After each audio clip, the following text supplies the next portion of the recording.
అందుకో దండాలు బాబా అంబేడ్కరా, అంబరాన ఉన్నట్టి సుక్కలు గురువంగో.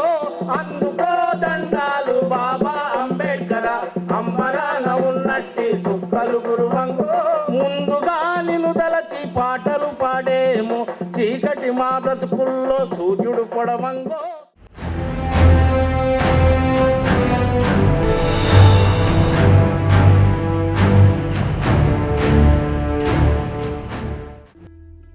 భారతదేశానికి స్వాతంత్రం వచ్చిన తర్వాత రాజ్యాంగం మన అందరికీ సమాన హక్కులు కల్పించింది. కులం పునాదిగా ఉన్న భారతదేశం స్వాతంత్రం వచ్చే నాటికే అనేక అసమానతలతో కొట్టుమిట్టాడుతుంది. కొన్ని వేల సంవత్సరాలు విద్యకు దూరంగా, అంటరాని వాళ్ళుగా, కనరాని వాళ్ళుగా, ఊరికి దూరంగా ఉంచబడిన వాళ్ళకు కూడా మన రాజ్యాంగం సమాన హక్కులు కల్పించింది. అయితే ఈ అసమానతలను సమూలంగా నిర్మూలించడానికి అంబేద్కర్ రాజ్యాంగ సభలో 2 ప్రతిపాదనలను చేశారు. మొదటిది వ్యక్తిగత ఆస్తి, పరిశ్రమలను జాతీయించేయడం. రెండవది అణగారిన కులాలకు రిజర్వేషన్లు కల్పించడం. మన రాజ్యాంగ సభ్యుల్లో ఎక్కువ మంది వ్యక్తిగత ఆస్తిని జాతీయించేయడానికి ఇష్టపడక రెండవ ప్రతిపాదనను అంగీకరించడం జరిగింది. భారతదేశంలో 2 అంశాలు ఉన్నాయి. ఒకటి, భారత రాజ్యాంగం దళితులకు విద్యనిచ్చింది, ఆత్మగౌరవాన్ని ఇచ్చింది, ఊరిలోకి ప్రవేశించే హక్కునిచ్చింది, విద్యాలయాల్లోకి ప్రవేశించే హక్కునిచ్చింది, సినిమా హాల్లోకి ప్రవేశించే హక్కునిచ్చింది.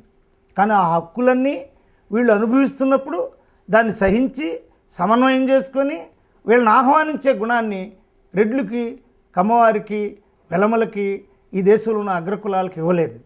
అది రాజ్యాంగం వాళ్ళకి నేర్పలేదు. దానివల్ల వాళ్ళు కొన్ని వేల సంవత్సరాలు ఊరు బయట ఉన్నటువంటి ఈ మాలలు, ఈ మాదిగలు, ఇలాంటి వాళ్ళు తెల్ల చొక్కా వేసుకొని మంచి వస్త్రం ధరించి మా వీధుల్లో తిరుగుతున్నారు, మాతో పాటు సినిమా హాల్లో కూర్చుంటున్నారు, మాతో పాటు సమంగా జీవిస్తున్నారనే అక్కసు, ద్వేషము, మాత్సర్యము, క్రోధము ఇవన్నీ కూడా వాళ్ళలో వెపన్స్గా మారి, క్రోధంగా మారి, ఆక్రోశంగా మారి వదగా పరిణమించినటువంటి ఘట్టాలే చుండూరు లాంటి ఘట్టాలు. వివేచన, అధ్యయనం, అవగాహనల ద్వారా దళితులు చైతన్యవంతులు కావాలని డాక్టర్ బిఆర్ అంబేద్కర్ రాజ్యాంగంలో ప్రాథమిక హక్కుల్ని అందరికీ సమానంగా కల్పించారు.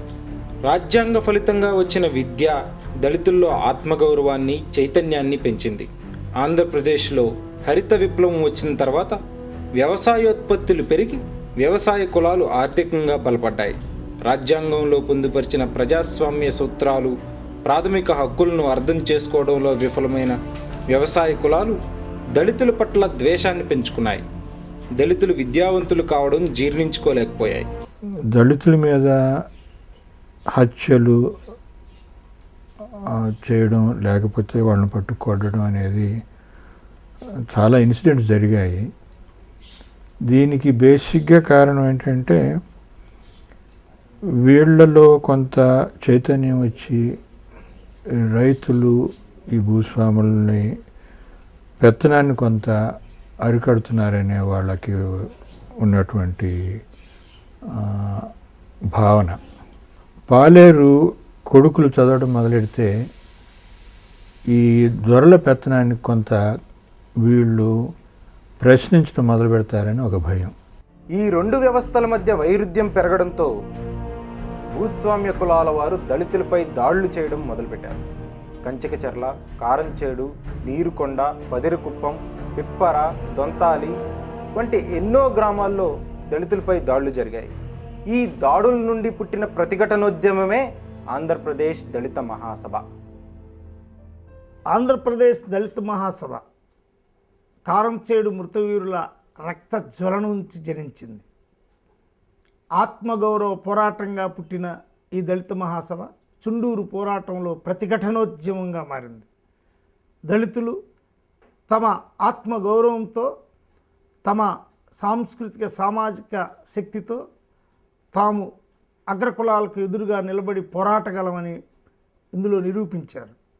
మరి ముఖ్యంగా అనేక దాడులను ఎదుర్కొని ఈ దాడులకు ఎక్కడైనా ఒక అంతం పలకాలనే ఉద్దేశంతో ఒక ధర్మవీర పోరాటాన్ని చుండూరులో చేయడం జరిగింది. కారంచేడు మృతవీరుల్లో రక్తం నుండి జనించిన దగ్గర నుంచి భూస్వాముల భూముల పోరాటానికి సంబంధించి కానీ, చెరువులు నీళ్లు తీసుకునే సమస్యకి సంబంధించి కానీ, అక్షరాల కోసం విద్యాలయాల్లో ప్రవేశించే సమస్యకు సంబంధించి కానీ, సామాజిక ఆర్థిక సాంస్కృతిక జీవనంలో ఎదురవుతున్నటువంటి అగ్రకుల రాజ్యాధిపత్య దాడులన్నింటినీ అటు తిమ్మసముద్రంలోను, ఇటు బండ్లపల్లిలోను, ఇటు కొత్తూరులోను, ఇటు పిప్పర్లోను అనేక చోట్ల ఎదుర్కొంటూ ఆత్మస్థైర్యాన్ని ఇస్తూ, దళితులకు ఒక వ్యక్తిత్వాన్ని ఇస్తూ, దళితులకు ఒక అండ నిలబడుతూనే కాకుండా వాళ్ళలో మేము ఈ ఊరు వాసులం, ఈ దేశం మాది, ఈ దేశంలో మేము జీవించే హక్కు ఉంది అనే ఒక హక్కుల పోరాటాన్ని ముందుకు తీసుకెళ్తూ చుండూరు వరకు కూడా ఆంధ్రప్రదేశ్ దళిత ఉద్యమం నడుస్తూ వచ్చింది. గడిచిన 25 సంవత్సరాల్లో దళితుల ఆత్మగౌరవ ఉద్యమం ఒక చారిత్రక జాతీయోద్యమంగా మలుపు తిరగటంలో ఆంధ్రప్రదేశ్ దళిత మహాసభ ఒక చోదక శక్తి. డాక్టర్ కత్తి పద్మారావు గారి నాయకత్వంలో అనేక పోరాటాలు చేసిన దళిత మహాసభ ఎన్నో చారిత్రాత్మకమైన విజయాలు సాధించింది. అందులో ఒక గ్రామ స్థాయి నుండి జాతీయ స్థాయి వరకు తీసుకెళ్లిన ఉద్యమం చుండూరు.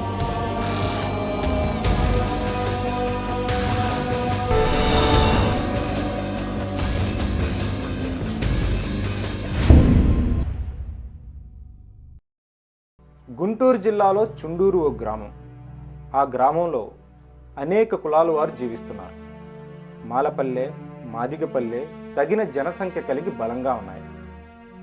గుంటూరు జిల్లాలో కమ్మటూళ్ళు ఎక్కువైనప్పటికీ చుండూరును చుట్టుకొని మాత్రం కొన్ని రెడ్డి గ్రామాలు ఉన్నాయి. కారంచేడు నరమేధం తర్వాత దళితుల్లో చైతన్యం, ఆత్మగౌరవం పెరిగింది.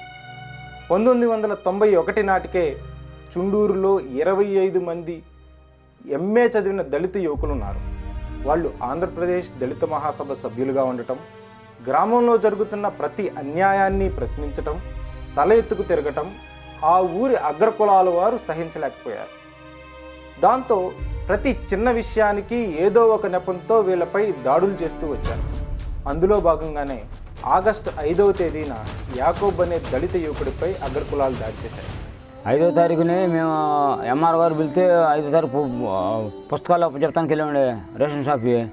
ముందు ఏరం పోయింది, తర్వాత నేను పోయాను. ఇద్దరు అంబేద్కర్ నగర్లో ఇద్దరు డేలమే పోతే వాళ్ళు కుట్రతో నేను మగవాడిని కాబట్టి ఆడ మనిషి కాబట్టి వదిలేసారు ఏరమని. నేను మగవాడిని కాబట్టి కుల ఖర్చుతో నన్ను ఎంటబడ్డారు 60 మంది. అయితే రైతుల దగ్గర పోతే వాళ్ళు మెలకుండా పెద్దవాళ్ళు పోయారు. ఇక నేను దొరికాను. నన్ను ఏమన్నా ఇక గొడ్డలు పెట్టి ఇక్కడ నరికారు, కత్తి పెట్టి ఇక్కడ పొడిచారు. ఇక నన్ను ఆ పొరిని మన వాళ్ళు వచ్చి పోలీస్ స్టేషన్ తీసుకెళ్లారు. ఒక్క యాకోబ్ విషయంలోనే కాదు, చుండూరు సినిమా హాల్లో, తెనాలి కాలేజీలో జరిగిన కొన్ని సంఘటనల్లో దళిత యువకుల మీద నేరం మోపి వాళ్ళని కొడుతూ వచ్చారు. భవిష్యత్తులో దళితులు తలెత్తకూడదంటే ఖచ్చితంగా వీళ్ళ మీద దాడి చేయాలనే నిర్ణయానికి వచ్చారు. పోలీసు అండను, రాజకీయ ఒత్తాసును కూడగట్టుకున్నారు. మరి వీళ్ళు మనల్ని ఏం చేస్తారని భయం మీద ఆ రాత్రులు మేము కూడా నిద్రపోకుండా ఆడాళ్ళు మగాళ్ళు ఊరికనే ఊరికనే ఉండే సమయంలో ఆ తర్వాత తెల్లారినాక మేము అన్నాలు కూడా వండుకోకుండా ఆవాజనే ఉంటే 10-11 గంటలకి పోలీసులు ఎంటపడి మీరు వెళ్ళిపోండి, అది వరకు ఒక కేసు ఉంది మీ మీద, ఆ కేసులో ఇరికిచ్చి నిన్ను బైండారు కేసు పెడతారు, మీరు ఆ కేసులో ఇరుక్కుంటారు, మీరు అనవసరంగా మీరు జైలుకి పోతారు, మీరు వెళ్ళిపోండి అని ఎస్ఐ మదార్వలి, సిఐ సాయిబాబు వాళ్ళు 60 మంది 50 మంది పోలీసులు మా ఎంటపడి తరిమి మమ్మల్ని పొలాలెమ్మటి తరిమారు. ఆగస్టు 6వ తేదీ ఉదయమే పోలీసులు దళిత పల్లెలపై లాఠీచార్జి చేయడంతో దళితులు నిరాయుధులై, నిస్సహాయులై పొలాలకు అడ్డంపడి పరుగులు తీశారు. అగ్రకుల నరహంతకులు పరుగులు తీస్తున్న దళితుల్ని ఎక్కడ దొరికిన వారిని అక్కడే బరిసెలతో పొడిచి, కత్తులతో, గొడ్డలతో ముక్కలుగా నరికారు. 10 గంటలకు పోలీసులు గ్రామం నుండా వచ్చేసి జనాలు ఎమ్మడపడి కొడతా ఉండి, వీళ్ళు అరెస్ట్ చేయకుండా కొడతా ఉంటే జనం ఎవరి కాళ్ళు ప్రాణం దక్కించుకోవడం కోసం పోలీసులు పట్టుకుంటారని చెప్పి మోత్కూరు డొంకలో కొంతమంది, ఆ రైలు కట్టనే కొంతమంది ఎటు ఈలుంటే అటు పరిగెత్తుకుంటూ వచ్చారు. ఆ తర్వాత ముందే పోలీసు వాళ్ళని కొని అగ్రకులస్తులు మొత్తం రెడ్లు, నాయుళ్ళు డబ్బు కట్టి పోలీసు వాళ్ళకి వీళ్ళని ఎట్టయినా చంపాలన్న ఆలోచనతో ఉన్నారు కాబట్టి కత్తులు, బడిసెలు, రాడ్లు, వేట కొడవలు తీసుకుని వాటితోటి ఒక్కసారిగా గ్రామం గ్రామంలో నుంచి కొంతమంది ట్రాక్టర్లు వేసుకుని వీళ్ళ వెనకాల పడతా ఉంటే కొంతమంది కట్లమ్మడ దాక్కుని రైలు కట్టనే వచ్చారు. మోతుకూరు రూట్కి వచ్చిన వాళ్ళు కొంతమంది ఇక్కడ నిద్రగానే చెట్టు ఉంది. ఈ చెట్టు దగ్గరికి వచ్చేవరకు ఒక 30 మంది దళితులు తుంగభద్ర కట్టెక్కిన తర్వాత వాళ్ళు ట్రాక్టర్ అక్కడ రోడ్డు మీద ఆపేసి గొడ్డలు తీసుకుని బడిసెలు తీసుకుని వీళ్ళు వెనకాల పరిగెత్తుకుంటూ వచ్చారు. ఈ పరిగెత్తుకుంటూ వచ్చేటప్పుడు వెనక్కి తిరిగి చూస్తే ఒక సమూహం ఒక రాక్షసులు వచ్చి పైన పడ్డట్టు అనిపించి వచ్చేసి ఇంతకన్నా నీళ్లు ఫుల్గా ఇంకా నిండా ఉన్నాయి, ఇంకా పైకి కట్టదాకా తన్ని ఉండే నీళ్లు. మల్లెల సుబ్బారావు, జాలాది మత్తయ్య, జాలాది ఇమానియేలు ఉన్నారు. అయితే మల్లెల సుబ్బారావు ఈత రాదు, జాలాది మత్తయ్యకి ఈత రాదు. ఇమానియేలుకి ఈతొచ్చు. జాలాది ఇమానియేలు దూకి వెళ్ళిపోయాడు. జాలాది ఇమానియేలు అన్న మత్తయ్య ఇక్కడ మళ్ళీ చెట్టు కింద దాక్కునున్నాడు. రెండ్రా అని పిలుస్తుంటే ఇక్కడ ఉన్న మత్తయ్య మా అన్న రాలేదని చెప్పి ఇమానియేలు మళ్ళీ వెనక్కి వచ్చేసి మా అన్న వేస్తేనే మొత్తం చస్తే ఇద్దరం కలిసి చచ్చిపోతామని చెప్పి ఆ మత్తయ్య దగ్గర ఆ మళ్ళీ చెట్టు కింద కూర్చున్నాడు. ఆ కూర్చున్నప్పుడు ఒక్కసారిగా వచ్చిన రెడ్లు మత్తయ్యని గొంతుమే పెట్టి పొడిచారు. ఆ పొడిచిన దానికి ఇమానియేలు మా అన్న వదలండి అని పెద్దగా అరిచాడు. అరిచినా కానీ విశేషరహితంగా ఎట్లా పడతాడు నరికేసి చంపి ఎమ్మటే మల్లెల సుబ్బారావు పెద్దగా అరిచాడని చెప్పి అతన్ని చంపారు. ఆ చూసినటువంటి ప్రతి ఒక్కరు కూడా ఆ శవాలను కూడా కాళ్ళతోటి ఇష్టం వచ్చినట్టు నరికి రాడ్డులతోటి కొట్టి ఎట్టబెట్ట నానా బీభత్సం చేసి ఇక్కడ ఈ నీళ్ళలోని ఈ ప్లేస్లోని ఈ చెట్టు ఉంది కదా ఇక్కడ నెట్టేశారు. ఇటు నుంచి వచ్చిన వాళ్ళు మొత్తం కలిసి మళ్ళీ రైలు కట్ట మీద పడ్డారు. రైలు కట్ట మీద పరిగెత్తే వాళ్ళని కొంతమంది ఇటు తూర్పుగా పరిగెత్తారు, కొంతమంది ఇటు ట్రాక్ వైపు పరిగెత్తారు. ఇటు మోతుకూరు డొంకని వెళ్ళిపోయాడు. ఇసాకు సంసోన్ వెళ్ళినప్పుడు అక్కడ మోతుకూరు గేట్ ఉంది రైల్వే స్టేషన్కి యువతల. ఆ గేటు కాడ వీళ్ళని పట్టుకుని ఇష్టం వచ్చిన నరికి ఆ గోతాలు అక్కడే కుట్టి అక్కడి నుంచి శవాలు గోతాలు తీసుకెళ్ళిపోయి ఆ పక్కనే కొత్తకాలం ఉంది రైల్వే స్టేషన్ ఎదురుగా అందులో పడేసేసారు. మోదుకూరు వైపు పరుగు తీస్తున్న వాళ్ళల్లో అంగళకుదురు రాజమోహన్ ఒకడు. రాజమోహన్ దళిత వీరుడు. చిన్న సైకిల్ చైన్తో 40 నిమిషాలు పోరాడాడని చెప్పుకుంటారు. అదో వీర గాథ. మోదుకూరు రెడ్ల అహంకారానికి కులాధిపత్యానికి రాజమోహన్ బలయ్యాడు. మా అబ్బాయి పేరు రాజమోహన్, అంగళకుదురు, బిఏ చదివాడు.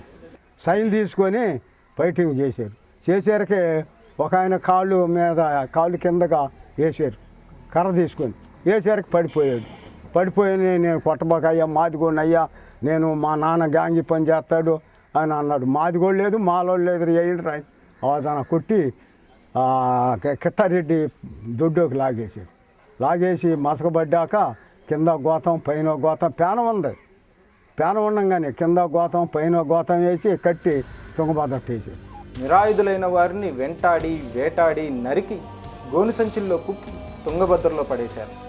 కులం కక్షతో ఉన్నవారు విచక్షణ ఎరగరు అనేది ఈ దాడిని చూస్తే అర్థమవుతుంది. పరకాలు అని ఒకటి ఉంది, ఆడ బాగా ఎలాడుగా ఉంది. ఈ ఎంత లోతు ఉంటుందో ఇంత కాలం ఎదలేనేమోనని డౌట్ వచ్చేసింది. దమ్ము వచ్చింది కదా, దమ్ము వచ్చి మేము ఎదలేనంటే అనుకుని ఒక కాలు ఒకటి ఉంటే ఆ కాలంలో అడిగి తుమ్మ చెట్టు బాగా ఏలబెట్టాము. ఆ త్వరలో పోయి కూర్చోండి. త్వరలో పోసుకుంటే మంచి సామాన్ అన్నాడు, నువ్వు ఎరంటే ఎట్టగో మరి వాళ్ళు అందరూ వస్తున్నారు కదా, మరి నువ్వు కూడా దూకి ఎట్టగట్ట రా అంటాను. నేను అన్నాను సత్తే ఇటు ఉంటాను, బతుకుంటే మీలో కలుపుకెళ్ళారా, మీరు అవకడకపోండి అని ఇక త్వరలో కూర్చుని నెత్తి మీద తామరాకు వేసుకొని కప్పుకొని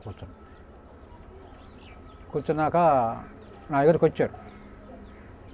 అంతదాకా ఒక 10 గజాల లోపు వచ్చారు. బాగా మొదుగ్గా ఉంది ఉండకాడ. ఒకడు అన్నాడు అంచెడు రంగయ్య అని, ఆ మొదుగులో ఉండడం చూడండి అన్నాడు. ఈ మొదుగులు ఎవడు ఉంటాడు, ఆ రకంగా పరిగెత్తుంటే జనం, ఆ పరిగెత్తే ధనరాజును పట్టుకుందాం పదంటారు అని వచ్చేసారు. మమ్మల్ని తరుగుతూ ఉండే వరకు మేము పరిగెత్తుతూ ఉన్నాం. 2 కిలోమీటర్లు పోగానే రమేష్ అనే కుర్రోడిని గొడ్డలతో మెడకాయ నరికేశారు. తర్వాత జయరాజుని నరికారండి.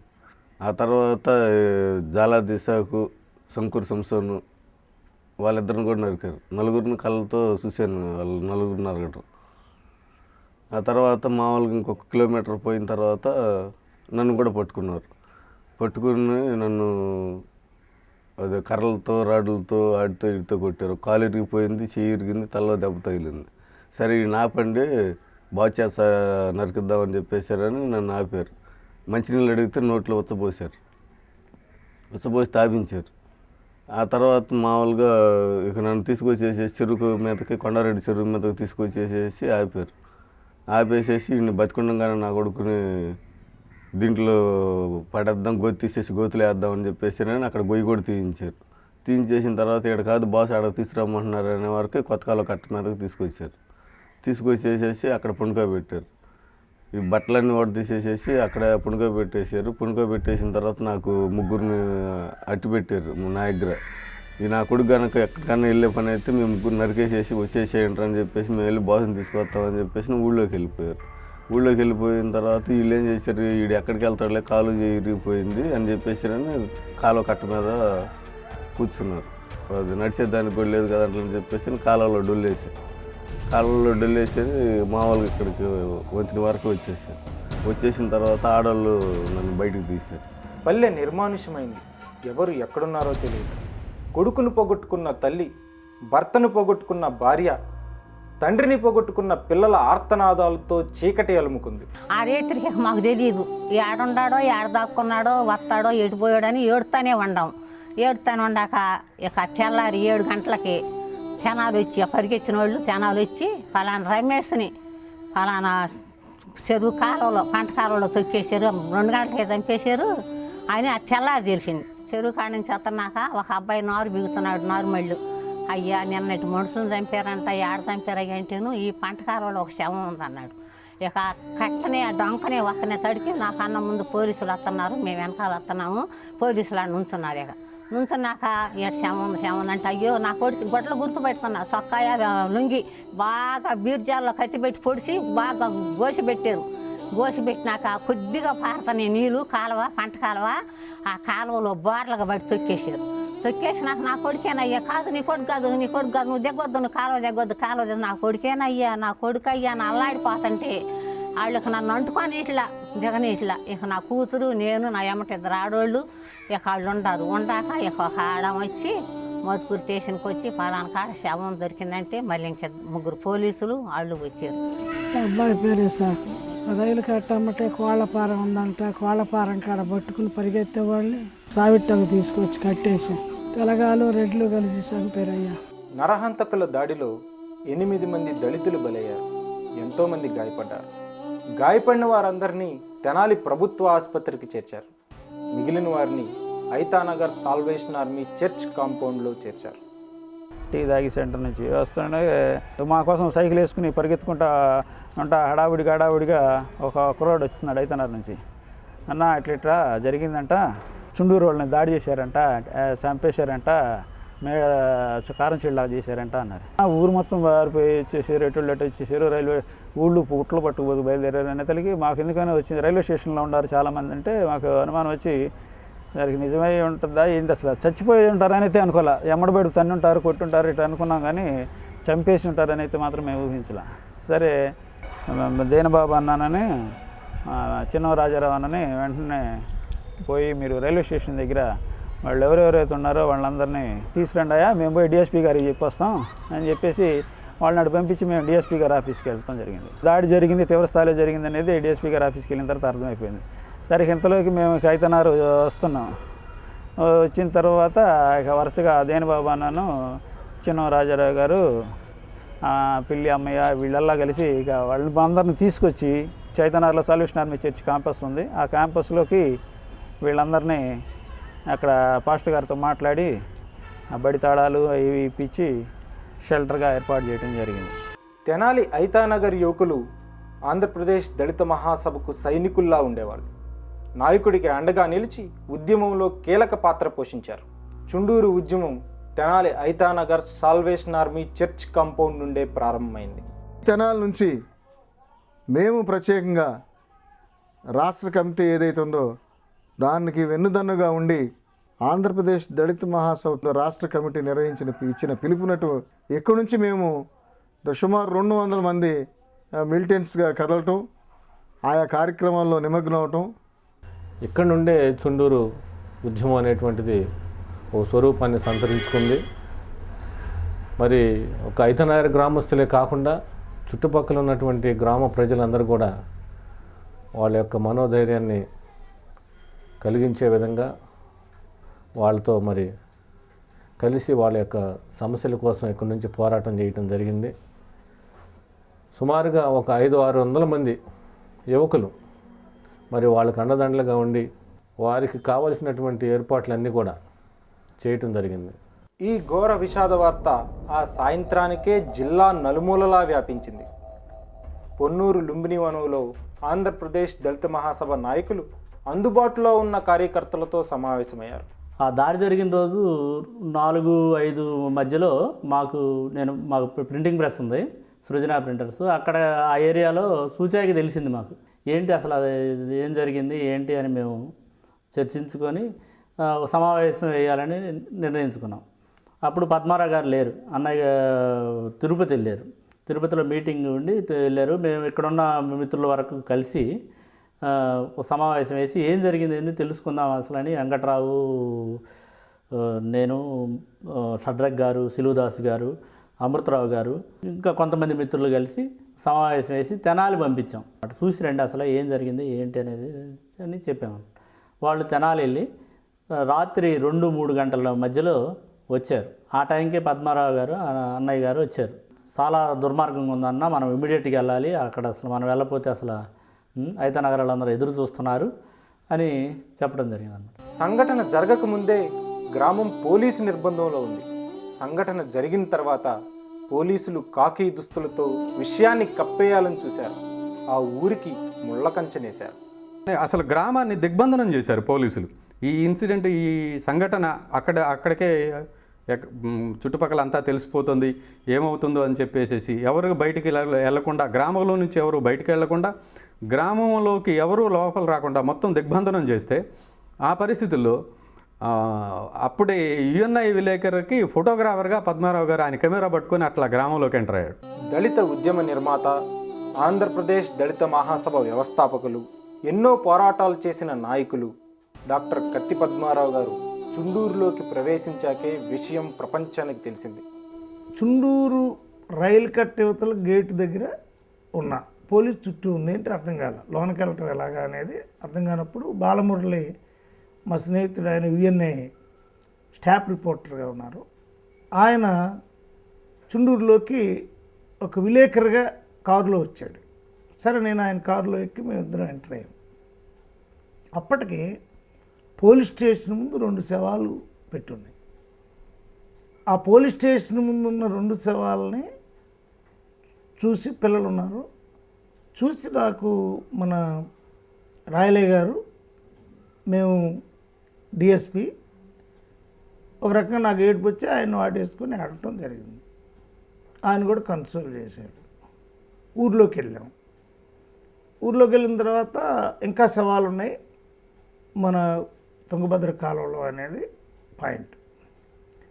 దానికి అప్పుడే అపాయింట్ అయిన మీనా ఒక మినిస్టర్తో వచ్చాడు, జానీ గారని. లేవంటాడు ఆయన, సవాలు ఏమి లేవు ఇప్పుడు, ఈ 2 అంటాడు. కాదు ఉన్నాయనే దాంతో మేము ఛాలెంజ్ విసురుకొని వెళ్ళి ఒక తుంగభద్రలో ఒక గోతం సంచి తీస్తే అప్పటికే మాకు ఒక తల మొండె ఉన్నటువంటి ఆ గోతంలో శవం వచ్చింది. అప్పుడు వాళ్ళు పోలీస్ డిఫెన్స్లో పడింది. దళిత మహాసభ క్యాడర్ కాలనీలో ఎంటర్ అయింది. కాలనీలోనే కాకుండా తుంగభద్రంత దేవి, ముఖ్యంగా సిమ్మి, సమత. ఇక్కడ కారంచేడికి భిన్నంగా ముందు వార్తను చంపి ఆ తర్వాత సాక్ష్యం లేకుండా మనుషుల్ని చంపే ప్రయత్నం చేశారు. చుండూరు పోరాటంలో కీలకమైన అంశం కారంచేడులో వెంటబడి గొడ్డలతో, బరిసెలతో, సరుగుబాదులతో వెంటబడి నరికి చంపి వేటాడినటువంటి దృశ్యం మనకి దృశ్యీకృతమై అక్కడ పులి చంపిన లేడినెత్తురు అనేటటువంటి శీర్షికలతో పత్రికల్లో రావడంతో ఇక్కడ ఉండేటటువంటి చుండూరులో ఉండే రెడ్లు ఆ చుట్టుపక్కల ఉండేటటువంటి గ్రామాలన్నీ కలుపుకొని వాళ్ళు చనిపోవడాన్ని సాక్ష్యం లేకుండా చేయాలనే ఉద్దేశంతో తెల్లవారుజామున ఎంచుకొని వాళ్ళందరిని కూడా గండ్రగొడ్డలతోని రకరకాల కత్తులతోనూ నరికి పోగులు పెట్టి వాళ్ళని గోను సంచుల్లో పెట్టి తుంగభద్రలో నెట్టి ఆ శవాలనే కనపడకుండా సాక్ష్యమే లేకుండా చేయాలనే 2వ వ్యూహం ఇక్కడ చేయటం జరిగింది. శవాలను వెతకడం ప్రారంభించారు దళిత ఉద్యమ కార్యకర్తలు సమత, సురేష్, కోడూరు బాబు, మల్లెల వెంకట్రావు, షిమ్మి, ఇంటి వారు ఎందరో కత్తి పద్మారావు గారితో కలిసి ఆగస్టు 8వ తేదీ సాయంత్రానికి అన్ని శవాలను వెలికితీశారు. మేము వెళ్ళి ఇక మధ్యాహ్నం నుంచి బాడీలు పని మీద వెళ్ళాం కదా, మల్లెల తోట దగ్గర బాడీ ఉందని ఒక ఆయన ముసలాయన వాళ్ళతో పాటు ఉన్న ఆయన చెప్పడం జరిగింది. అక్కడ దేవులాడిన తర్వాత అక్కడ బాడీలు బయటపడ్డాయి 2 అన్నదమ్ముళ్ళు. మళ్ళీ డిఎస్పీ రాయలయ్య గారికి కబురు చేస్తే వాళ్ళు వెహికల్ ఏర్పాటు చేస్తే ఆ బాడీలను తీసుకుని వచ్చి పోలీస్ స్టేషన్ దగ్గర పెట్టడం జరిగింది.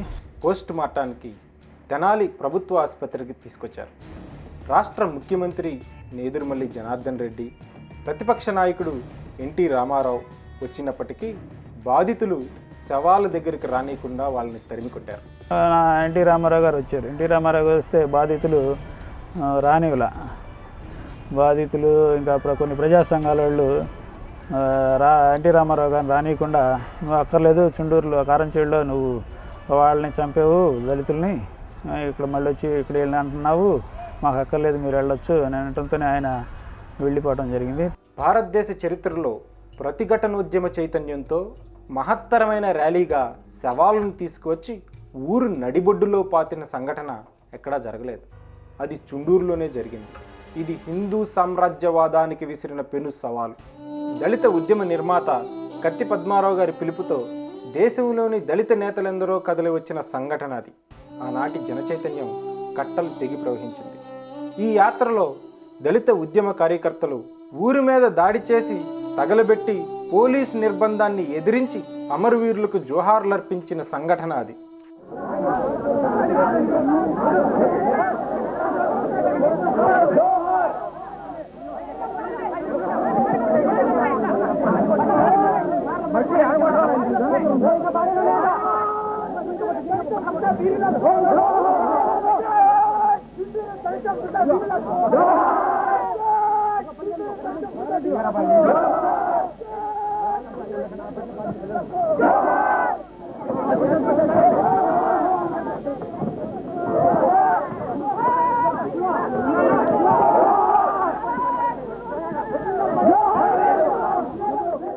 చుండూరు నెత్తుటి స్రవంతుల నుండి ఎన్నో దళిత పాటలు పుట్టాయి.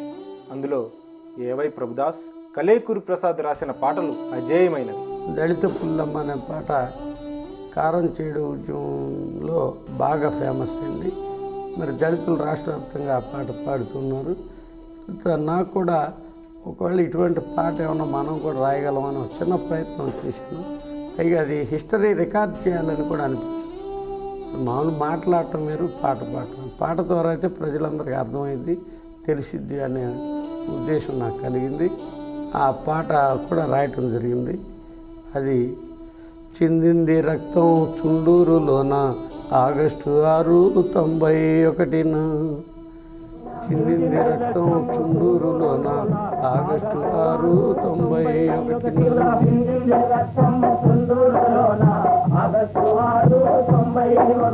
మగిలింది మంట గుండెల్లోన దళిత స్వతంత్ర పోరాటంగా,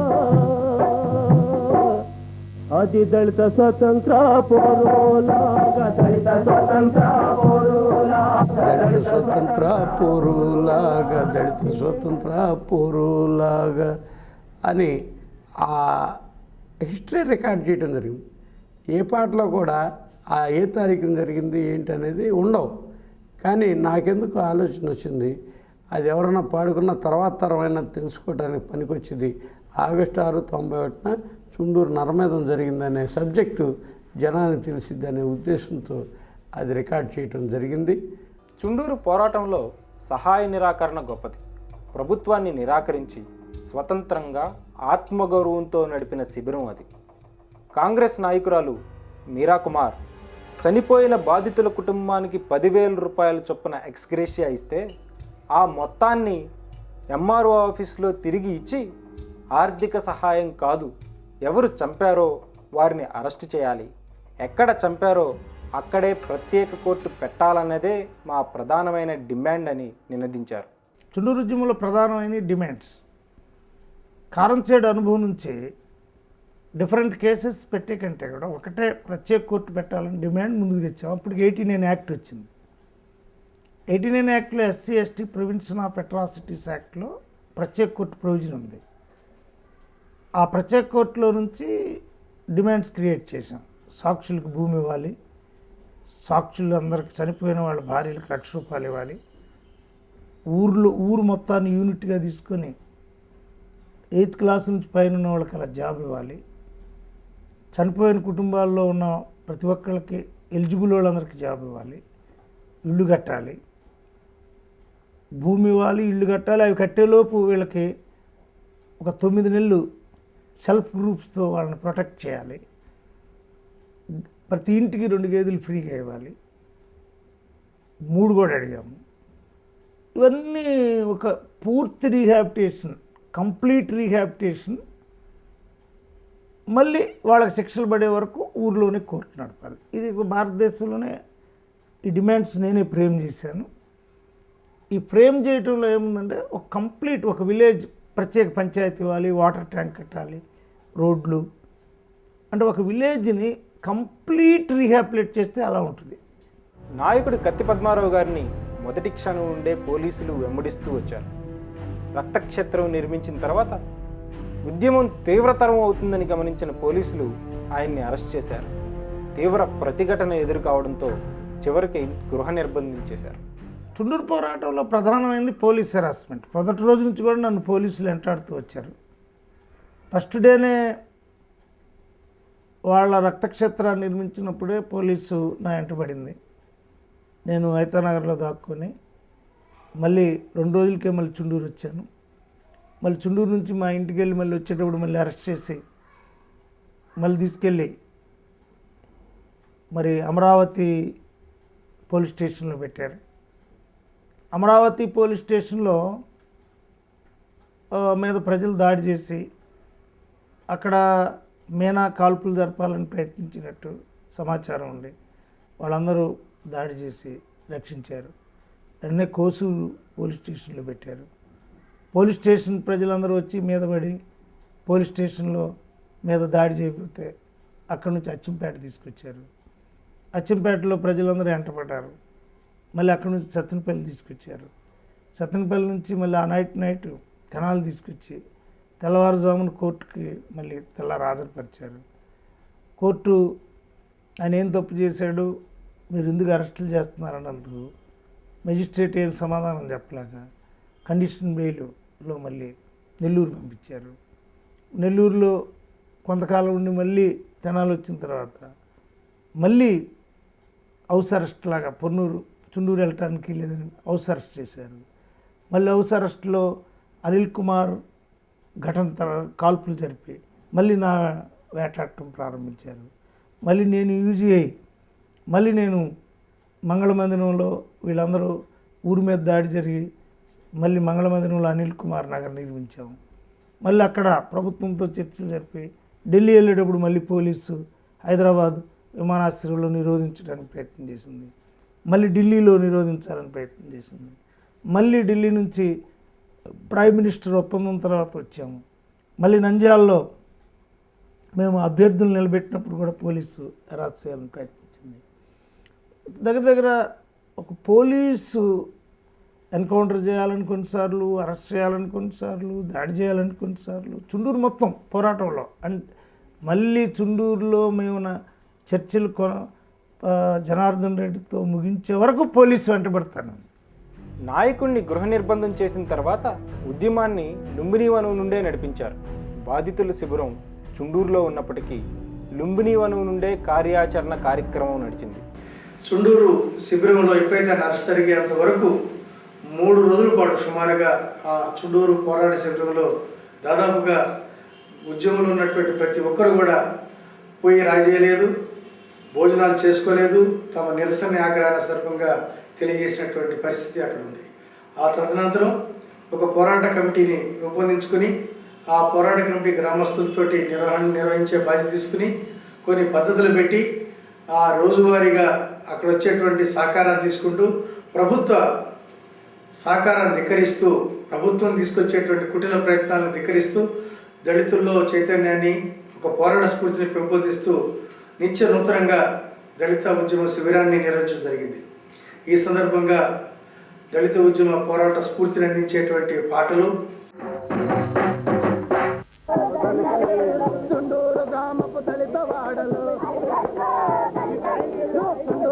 గ్రామపు దళిత వాడలు ఒక్కసారి నమ్మిన కర్మ వీరులు ఒక్కసారి నమ్మిన కర్మ వీరులు ఎండకు వానో ఎన్నకడుగయ్యరు ఎండకు వానో ఎన్నకడుగయ్యరు పది పాటలకు పందెపు పొందులు. చుండూరు పోరాట శిబిరం ఒక చారిత్రక ఘట్టం. గ్రామాన్ని సామాజిక విప్లవ శిబిరంగా మార్చి పురి వినయ్ కుమార్, దుర్గం సుబ్బారావు, లీలాకుమారి, సత్యనారాయణరాజు, భగత్ సింగ్, సురేష్, సమత, మల్లెల వెంకట్రావు వంటి వారి ఎందరో దళిత యువ నాయకులు క్రమశిక్షణ కలిగిన సైనికుల్లా పనిచేశారు. కత్తి పద్మని తీసుకొచ్చి, అయ్యా మీరు ఉద్యమం చేసుకోండి, అయితే నువ్వు చుండూరు వెళ్ళడానికి వీల్లేదు, నువ్వు పొన్నూరులో ఉండి నడిపించుకో అని చెప్పేసి గృహ నిర్బంధం చేశారు కత్తి పద్మరావు గారు ఆ రోజున. అప్పుడు మాకు అనిల్ కుమార్, ఆ యొక్క గ్రామాన్ని, ఈ యొక్క ఉద్యమాన్ని నిలబెట్టింది అనిల్ కుమార్, చుండూరులో కుమ్మరి అనిల్ కుమార్. అనిల్ కుమార్ గారు ఏం చేశారంటే, ఈ నాయకులు బయటికి వెళ్తే లోపలికి వచ్చే పరిస్థితి కనపట్ల, అక్కడ క్యాంపులో ఉంటే నాయకులు ఎవరు పోవాలనుకున్నప్పుడు ఆ యొక్క అనిల్ కుమార్ గ్రామస్తుడిగా ఆయన తిరుగుతున్న జరిగిపోతాం. ఆయన పోవటం, అన్నగారితో మాట్లాడటం, అన్నగారు ఇక్కడ మాకు డైరెక్షన్లు ఇవ్వటం, ఆ డైరెక్షన్ తోటి మేము ఇక్కడ పనిచేయడం జరుగుతూ ఉంది. ఈ యొక్క యువకుల్ని గ్రామ మిలీషియా ఒకటి ఏర్పాటు చేయాల్సి వచ్చింది. యువకులు మొత్తం కూడా చిన్నపిల్లల దగ్గర నుంచి యువకులు మొత్తాన్ని కూడా పోగేసుకొని ఆ యొక్క గ్రామంలో ఎక్కడికక్కడ మన మనుషులు ఎవరు, బయట మనుషులు ఎవరు గుర్తించే విధంగా పోలీస్ కావచ్చు ఎవడైనా సరే లోపలికి రానివ్వకూడదు అని ఒక నిర్ణయం తీసుకున్నాం. అట్లాగే లేడీస్ మొత్తాన్ని కూడాను ఎవడొచ్చినా సరే మనకు తెలియకుండా ఎవడని వస్తే వాడిని మనందరం కలిసి పట్టుకొని కట్టేద్దాం. అట్లాగే మగవాళ్ళకి సంబంధించి ఎవరితో కూడా మాట్లాడద్దు బయట వాళ్ళతోటి అని ఇవన్నీ కూడా నిర్ణయాలు తీసుకున్నారు. అక్కడ కత్తి పద్మరావు గారు ఒక డైరెక్షన్ ఇస్తాడు. రోజు మాకు అక్కడ నుంచి ఒక సందేశం పంపిస్తారు. ఆ సందేశాన్ని తీసుకొచ్చి లోపల అమలు చేయటం ఒక ఎత్తు. అంటే ఏమిటి, ఒకరోజు అర్ధనగ్న ప్రదర్శన అని చెప్పేసి అక్కడ మహిళలంతా కలిసి ఒక ఉద్యమం, మగవాళ్ళంతా కలిసి ఒక ఉద్యమం, ఈ విధంగా అర్ధనగ్న ప్రదర్శన దగ్గర నుంచి మరి సామూహిక ప్రదర్శన దగ్గర నుంచి చేస్తూ గ్రామంలోనే అక్కడ నిరాహార దీక్షలు చేపట్టారు. ఈ విధంగా రోజుకు యాక్టివిటీ అంటే కత్తి పద్మరావు గారి మెదడులో నుంచి ఆయన యొక్క స్ఫూర్తితోటి, ఆయనకు ఉండేటువంటి ఆ యొక్క నాలెడ్జ్ తోటి ఆయన రోజుకొక ఆయన ప్రోగ్రామ్ ఇస్తే ఆ ప్రోగ్రాం అమలు చేయడం జరుగుతూ ఉంది గ్రామంలో. చుండూరు ఉద్యమం ప్రభుత్వాన్ని నియంత్రించగలిగింది. ప్రజలే కార్యకర్తలై ప్రభుత్వాన్ని ఎదిరించిన న్యాయ పోరాట ఘట్టాలు అక్కడ జరిగాయి. ఈ ఉద్యమంలో స్త్రీలు ఎంతో చైతన్యంతో ముందుండి ఉద్యమాన్ని నడిపించారు. స్త్రీలే ముందుండకపోతే పోలీసులు ఎక్కడికెక్కడ నాయకుల్ని చంపే ప్రయత్నం చేశారు. ఈ ఉద్యమంలో స్త్రీలు నాయకుల్ని తల్లుల్లా కాపాడుతూ వచ్చారు. ఈ చుండూరు పోరాటంలో ముఖ్యంగా మహిళలు క్రమశిక్షణ కలిగిన సైనికుల్లాగా పనిచేశారు. శిబిరంలో ఉండటం, ఎవరైనా వచ్చి వాళ్ళని అడిగినప్పుడు వాళ్ళ బాధల్ని, వాళ్ళ గాథల్ని, వాళ్ళు పడుతున్న వేదన్ని, నరమేదాన్ని వాళ్ళకి వివరించి చెప్పి వాళ్ళకి ఏం న్యాయం కావాలో అనేది వాళ్ళు చెప్తూ ఆ శిబిరంలో ఆ ఘటనని మళ్ళీ మళ్ళీ గుర్తు చేసుకోవడం కోసం ఒక చిన్న కలేకూరి ప్రసాద్ రాసిన చుండూరు గుండెల గాయం అనే పాటని వాళ్ళ బాణీలోకి ఒదిగించుకొని దాన్ని నిరంతరం గుర్తు చేసుకున్నారు. ఆ పాటలు పాడటం ద్వారా వాళ్ళు ఎలా అయితే జరిగిన సంఘటన ఉందో దాన్ని మళ్ళీ మళ్ళీ గుర్తు చేసుకుంటూ వాళ్ళ నరాన దాన్ని నింపుకొని సైనికుల్లాగా నడిచారు, సైనికుల్లాగా పోరాటం చేశారు, సైనికుల్లాగా విజయం సాధించారు. ఆ చుండూరు మహిళలే ఇవాళ మనం బిరుదివ్వాలంటే ఇండియాకి కర్నల్ జనరల్స్ లాగా నిలబడ్డారు వాళ్ళు.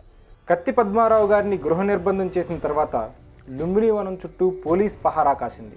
దీన్ని ఎదిరించి పొన్నూరు, నిడుబ్రోలు మరియు చుట్టుపక్కల ఉన్న దళిత పల్లెల్లో వారెందరో ఎంతో త్యాగపూరితమైన పోరాట చరిత్రను సృష్టించారు. పొన్నూరులో జరిగినటువంటి శిబిరం, చుండూరులో జరిగినటువంటి బాధితుల శిబిరం, దీనికి పొన్నూరు, నిడుబ్రోలు, కస్కర్లు, వలసమాలపల్లి, మాచవరం, మునిపల్లె, పచ్చల తాడిపర్రు, మన్నవ, ఈ ఇంటూరు, ఈ గ్రామాలన్నీ మరి ఎంతో చైతన్యవంతంగా ముందుకు రావటం, కొన్ని కేసులు కూడా వాళ్ళు అరెస్టులు అవ్వటం, జైళ్ళకి వెళ్ళటం, అది ఒక మరో స్వతంత్ర పోరాటంలాగా ముందుకు సాగింది. నిజానికి చుండూరు శిబిరం ఒక మిలిటరీ యంత్రాంగంలో నడిచింది. బాడీగార్డులు, స్క్వాడ్లు, కొరియర్లు, ఆంతరంగిక సహచరులు, పత్రికా విలేకరులు, సమాచార వ్యవస్థ అన్నీ నాయకుడు చెప్పినట్లే వినే అంతఃసూత్రత దీని గొప్పదనం. ఈ గ్రామంలో నేను, వినయ్ కుమారు గారు, తర్వాత లీలా కుమారి గారు, దుర్గం సుబ్బారావు గారు, సమత గారు, మన ప్రకాష్ గారు, షిమ్మీ గారు, ఈ యొక్క సాగర్ గారు, అంటే మన సురేష్ గారు, వీళ్ళందరూ కూడా అక్కడ క్యాంపులో ఉండిపోయాం.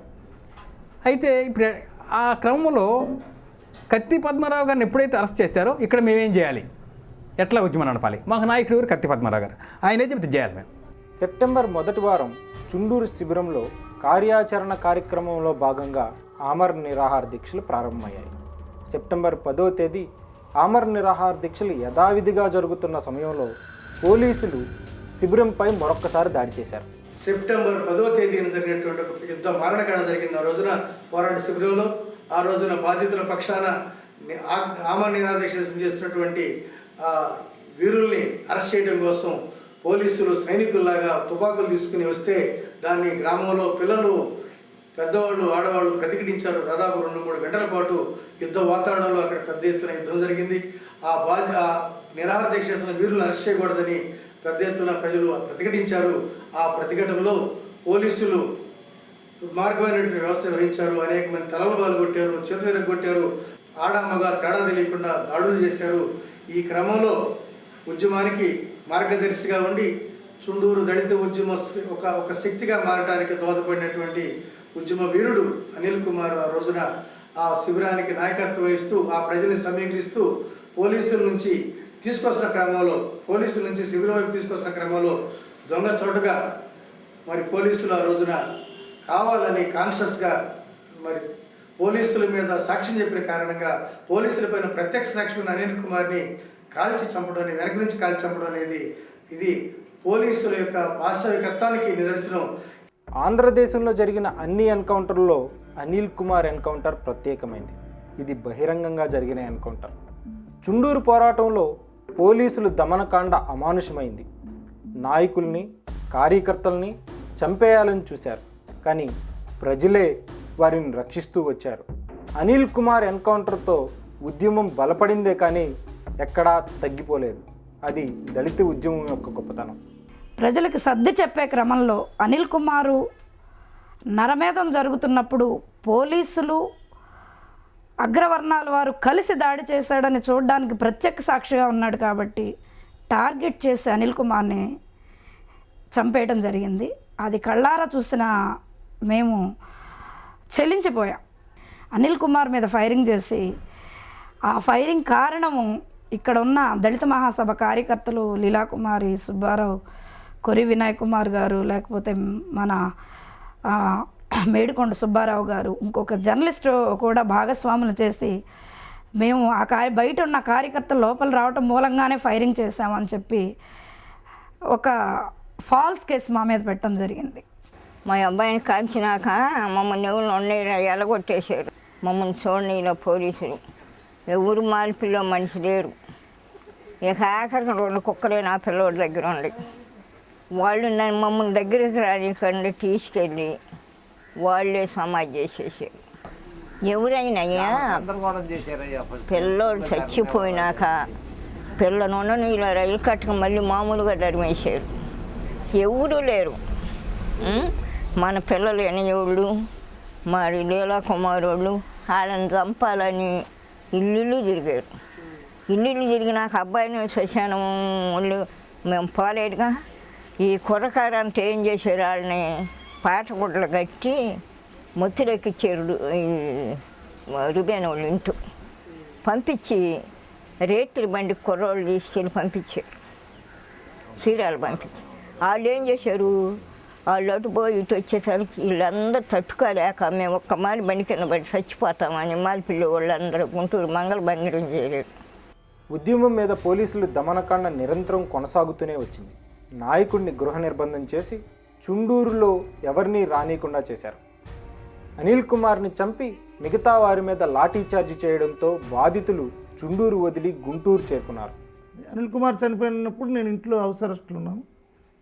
మళ్ళీ మా మీద కూడా సేమ్ టైం దాడి జరుగుద్దని తెలిసింది. దీన్ని కత్తి చంద్రయ్య గారు వాళ్ళ ఆవిడ కూడా వచ్చి ఇట్లా పోలీసులు ఆలోచిస్తుందని చెప్పడంతో నేను యూజ్ అయ్యాను. మన మిత్రులు చాలామంది నాకు షెల్టర్ ఇచ్చాడు.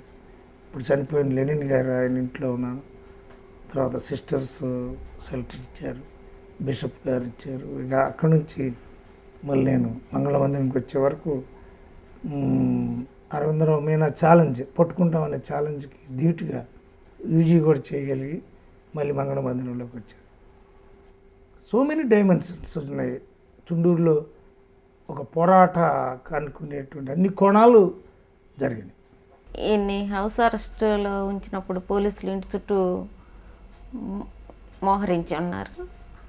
ఆ సందర్భంలోనే అనిల్ కుమార్ చనిపోవటం మమ్మల్ని ఎంతో బాధకు గురి చేసింది.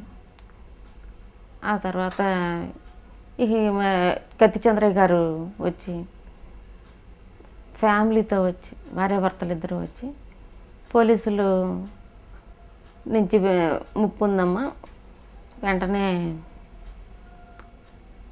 మారాలని చెప్పారు. ఆ తర్వాత మళ్ళీ మాకు కనపడింది మంగళ మందిరంలోనే. నాయకుడు కత్తి పద్మారావు గారు గుంటూరు మంగళ మందిరం చేరుకున్న పోలీసులు లుంబిని వనాన్ని వదిలిపెట్టలేదు. వాళ్ళు నాయకుడిని, కార్యకర్తల్ని, కుటుంబాలని వెంటాడుతూనే వచ్చారు. అయితే దళిత ఉద్యమం పోలీసు నిర్బంధనలకి ఎప్పుడూ భయపడలేదు. చుండూరు జరిగిన తర్వాత మంగళ మందిరంలోకి వచ్చిన తర్వాత ఒక దశ ఇంటికి వెళ్ళటం మానేశాడు ఇక కంప్లీట్గా. ఆ ఇంటికి వెళ్ళటం మానేసే క్రమంలో ఒక పక్క ఆయన ఇంటికి వెళ్ళటానికి చేయటానికి సంబంధించినటువంటి ఇంటి దగ్గర నుంచి కూడా కొన్ని సందేశాలు రావాలి. ఇంట్లో ఎట్లున్న పరిస్థితి, ఏంటి పరిస్థితి, అక్కడికి ఎవరు వస్తున్నారు, ఏం చేస్తున్నారు అంటే ఒక దశలో ఆ పద్మారావు గారు ఉండేటువంటి ఇంటి ప్రాంతాన్ని కూడా పోలీసు వాళ్ళని చేశారు. అక్కడ చేసి అక్కడికి ఎవరు వచ్చిపోతున్నారు, ఏం చేస్తున్నారు, ఏంటి అనేటువంటి విధానంలో అక్కడ కూడా కొంత ఇన్ఫర్మేషన్ తీసుకుంటున్నారు. ఆ పరిస్థితుల్లో అక్కడ ఇంటి పరిస్థితి కూడా కొంచెం ఇబ్బందిగా ఉంది. మరి అక్కడ వదినమ్మకు సంబంధించి ఆ రోజున అంటే పద్మారావు గారి భార్య వదినమ్మకు సంబంధించి ఆమె కూడా కొంచెం ఇబ్బంది పడతా ఉంది. పరిస్థితి ఏంటి, ఇక్కడ ఎట్లా ఉంది, ఏం జరుగుతుంది అనేటువంటి విషయాలు చేస్తున్నప్పుడు అప్పుడు మేము ఎప్పటికప్పుడు వదినమ్మకి ఇక్కడ జరుగుతున్న వాస్తవాలు ఏంటి చెప్పాలని చెప్పేసి వెళ్ళి వదినమ్మతో మాట్లాడేటువంటి పరిస్థితి కూడా వచ్చిందన్నమాట. వదినమ్మతో మాట్లాడినప్పుడు అదేంటి మరి ఒకసారి చూడాలి కదా పరిస్థితి, నేను కూడా స్వయంగా మాట్లాడాలి కదా అని చెప్పి అనుకున్నప్పుడు మేమే ఆమెను కారులో తీసుకొని మంగళమందిరం క్యాంపుకు తీసుకొచ్చి వాళ్ళతో మాట్లాడించడం జరిగింది. అంటే ఇక్కడ కుటుంబాలని, అనుబంధాలని మొత్తాన్ని వదిలిపెట్టుకొని ఇక్కడ క్యాంపులో ఉండటం వలన ఒక పక్క కుటుంబాలను విడదీయాలని ఒక ప్రయత్నం చేస్తున్నారు. అంటే ఇంటి దగ్గర భయభ్రాంతం చేస్తే వాళ్ళు భయపడిపోయి కత్తి పద్మారావు గారికి చెప్తే వారు ఎందుకని ఎన్ని మానుకో మనకెందుకని చెప్తారని వాళ్ళ ఉద్దేశం. అయితే ఇక్కడ అట్లా కాదు, వదినం వచ్చేసి నీ పని నువ్వు ఏం పర్లేదు మేము ఉన్నాం కదా అని ఒక పక్క మనసులో బాధపడుతున్నప్పటికీ పైకి మాత్రం ఏమి అనకుండా అంటే ఇవన్నీ కూడాను ఆయన ఎప్పుడైతే ఇవన్నీ చెప్తున్నారో మేము కూడా మా ఇళ్ళలో మేము సరి చెప్తున్నాం. గుంటూరు మంగళ మందిరంలో రెండో దశ ఉద్యమం ప్రారంభమయ్యాక ప్రభుత్వం చర్చలకు ఆహ్వానించింది. అయితే కత్తి పద్మారావు గారు ప్రభుత్వం ప్రజల మధ్యకు వచ్చి బహిరంగ చర్చలు జరపాలని, అందులో బాధితులతో పాటు నాయకులు, ఇతర ప్రజా సంఘాలు ఉండాలని డిమాండ్ పెట్టారు. చర్చలకు ప్రభుత్వం తరపు నుంచి వచ్చిన పెద్దలైన సాంఘిక సంక్షేమ శాఖ ముఖ్య కార్యదర్శులైనటువంటి గోవిందరాజన్ గారికి, మరియు ఎస్టీ కార్పొరేషన్ మరి ఎండి గారైనటువంటి శాస్త్రి గారికి, మన జిల్లా కలెక్టర్ గారికి, మరియు జాయింట్ కలెక్టర్ గారికి, మరియు ఇంకా వారి తరఫున వచ్చినటువంటి పెద్దలందరికీ మేము సాదరమైన స్వాగతాన్ని చెబుతున్నాం. ఒక 5 డిమాండ్స్కి సంబంధించి స్పష్టమైన వైఖరి ప్రభుత్వం నుంచి మనకి వచ్చింది. దానికి సంబంధించి కొంత క్లారిఫికేషన్స్ అడగవలసి ఉంది. అది మళ్ళీ తర్వాత మనం తప్పకుండా అడుగుదాం. అయితే మిగిలిపోయినటువంటి 5 డిమాండ్స్ గురించి ఇప్పుడు మనం వరుసగా ఒక్కొక్కటి మనం ప్రభుత్వం ముందు ఉంచుతాం. ఆ క్రమంలో ప్రభుత్వం ఆ డిమాండ్స్ నెరవేర్చే విషయంలో ప్రభుత్వ వైఖరిని చెబుతుంది. ప్రధానమైన అంశాల్లో చుండూరులోనే ప్రత్యేక కోర్టు పెట్టాలి. అది ఏ తేదీ ప్రారంభమవుతుంది, సిఐఎస్ఐ అరెస్టు, ఎస్పీ సస్పెన్షన్, ఈ 2 ఇంటర్ రిలేటివ్ ఉన్నాయి. అయితే మొదట ప్రత్యేక కోర్టుకు సంబంధించిన అంశాన్ని ప్రతిపాదిస్తున్నాం. మనకు ఇటువంటి షెడ్యూల్డ్ కులములు, షెడ్యూల్డ్ జాతులు మీద అరాచకాలు జరిగినప్పుడు ఈ విధంగా ప్రత్యేక కోర్టు పెట్టాలని the scheduled caste and scheduled tribes prevention of atrocities అనే యాక్ట్ 1989లో ఏర్పాటు చేయడం జరిగింది. ఈ యాక్ట్ ప్రకారం మనం ప్రభుత్వాన్ని ఈ యాక్ట్ ప్రకారమే మనం ప్రభుత్వాన్ని ప్రత్యేక కోర్టు కోసం అడిగాం. ఈ ప్రత్యేక కోర్టు చట్టబద్ధమైంది, న్యాయబద్ధమైంది. అయితే అది చుండూరులోనే ఎందుకు పెట్టమన్నామంటే, చుండూరులో పెట్టడం వల్ల సాక్షుల యొక్క జీవన సంస్కృతి, ఆత్మస్థైర్యం, వాళ్ళకి సంబంధించిన చైతన్యం వాళ్ళ గ్రామంలోనే కాబట్టి ఆ సాక్ష్యాన్ని నిర్భీతిగా, నిర్ద్వందంగా అక్కడ ఉండేటువంటి పరిసరాల్లో నుంచి, అక్కడ ఉండే వాస్తవ రూపాల్లో నుంచి వాళ్ళు చెప్పడానికి వీలుంటుంది అని చెప్పి మనం అడగటం జరిగింది. పోయినసారి ప్రతిపాదించి అడగడం జరిగింది. దాని మీద ప్రభుత్వం ఈరోజు తన వైఖరిని ఈ డిమాండ్ విషయం అంటే మాకు అర్థమైంది ఏమిటంటే, పునరావాసానికి ముందు చుండూరులోనే స్పెషల్ కోర్టు ఉంటే అది ప్రభుత్వం అంగీకరిస్తే అప్పుడు చుండూరుకి వెళ్ళడానికి సిద్ధంగా ఉన్నాము, పునరావాస కార్యక్రమం తీసుకోవడానికి సిద్ధంగా ఉన్నాము అన్నటువంటిది మాకు అర్థమైనటువంటి పాయింట్. దీంట్లో ఏమైనా మార్పు ఇంటర్నల్గా మాట్లాడినప్పుడు ఏమైనా ఇబ్బందులు వస్తాయనే పబ్లిక్లో పెట్టాను. ఆ రోజు మాట్లాడింది స్పష్టంగా గుర్తుండే అంశాలు కాదు, స్పష్టంగా నోట్ అయినవి, అన్ని రికార్డ్ అయినాయి. ఆ రోజు మేము చెప్పింది ఏమిటంటే, ఈ 1989లో వచ్చినటువంటి ఈ యాక్ట్లో రీహాబిటేషన్ విక్టిమ్స్కి రిలీఫ్ రీహాబిటేషన్ అనేటటువంటిది సాక్షికి జీవన భద్రత. ఆ సాక్షికి జీవన భద్రత ఎప్పుడు అంటే అక్కడ ప్రత్యేక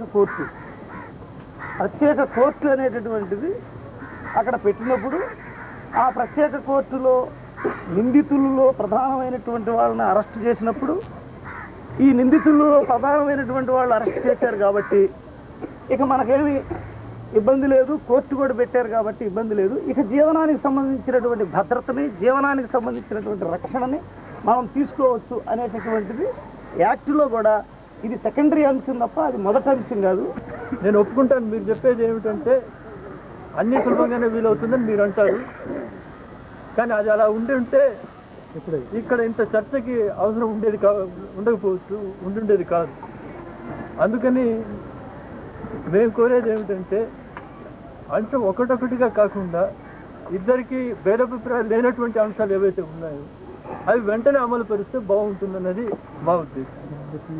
అందుకనే అప్పుడు ఇన్ని డిమాండ్లు ఉన్నప్పుడు దాంట్లో కొన్ని వచ్చి కీలకమైనటువంటివి, కొన్ని వచ్చి పునరావాస కార్యక్రమాలు తీసుకునే ముందు ఇది తప్పనిసరిగా మనం పాటించాలన్నటువంటివి కొన్ని మనం స్పష్టం చేసుకోవడానికే పోయినసారి జరిగింది. ఒకటి లేకుండా ఇంకోటి అమలు పరచడం అనేటువంటిది వీలు పడదు, వీలు కాదు, వీలు అనేటువంటి అంశం కాదు అంటే అది మళ్ళీ ఒకసారి అంటే సెక్రటరీ గారు ఇవాళ చుండూరు కేసులో 2-3 ప్రెసిడెంట్లను అరెస్ట్ చేశారు. అంటే అర్థం ఏమిటంటే భూస్వామి ఎంతటోడైనా అరెస్ట్ చేసేదాకా మేము తీసుకొచ్చాం. కానీ పోలీసు సిఐ అయినా ఎస్ఐ అయినా అరెస్ట్ కావట్లేదు, ఎస్పీ దాకా అక్కర్లేదు, సిఐ ఎస్ఐ కూడా అరెస్ట్ కావట్లేదు.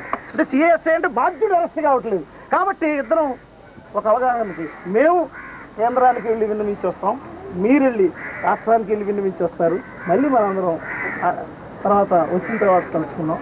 ప్రభుత్వంతో చర్చలు వైఫల్యం అవడంతో ఉద్యమాన్ని జాతీయ స్థాయికి తీసుకెళ్లడానికి నిర్ణయించి చలో ఢిల్లీకి పిలుపునిచ్చారు. ఈ మారణకాండ జరిగినప్పుడు నేను చీఫ్ మినిస్టర్ జనార్దన్ రెడ్డి గారి దగ్గర ప్రిన్సిపల్ సెక్రటరీగా పనిచేయటం జరిగింది.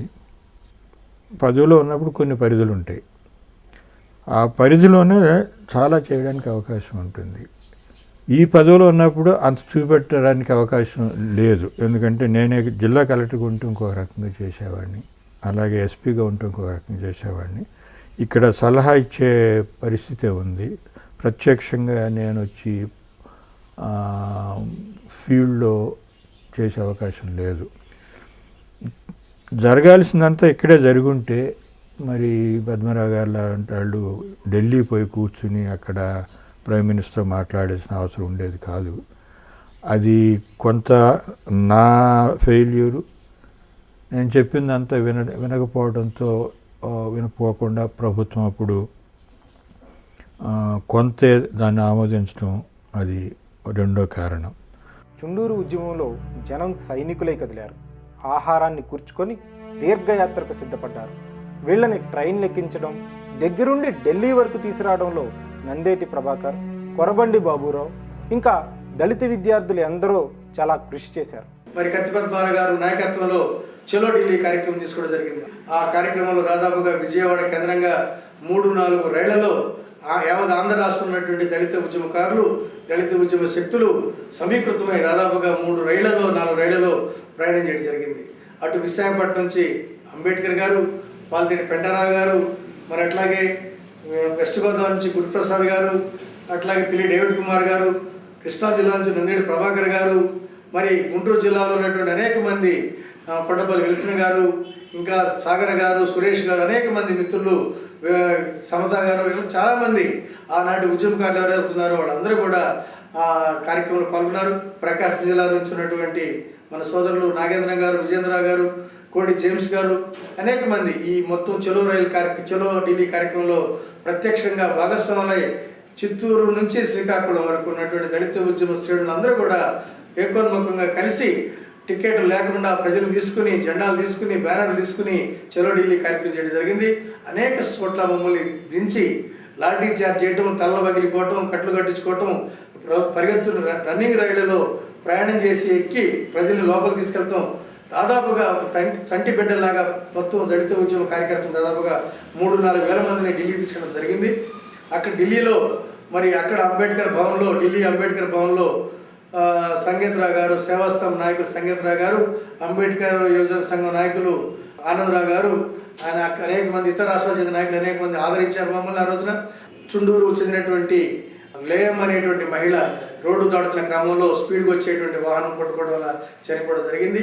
అంత మించినటువంటి ఎక్కడ ఢిల్లీలో కానీ చలో రైలు కార్యక్రమంలో కానీ ఢిల్లీ కార్యక్రమం కానీ ఎక్కడ కూడా ఏ ప్రమాదం జరగకుండా బిడ్డలను చూసుకున్నట్టుగా చూసుకుని ఆ ఉద్యమాన్ని తిరిగి మళ్ళీ గుంటూరు తీసుకురావడం, చుండూరు ఉద్యమానికి మంగళం మందిర కేంద్రంలో తీసుకురావడం జరిగింది.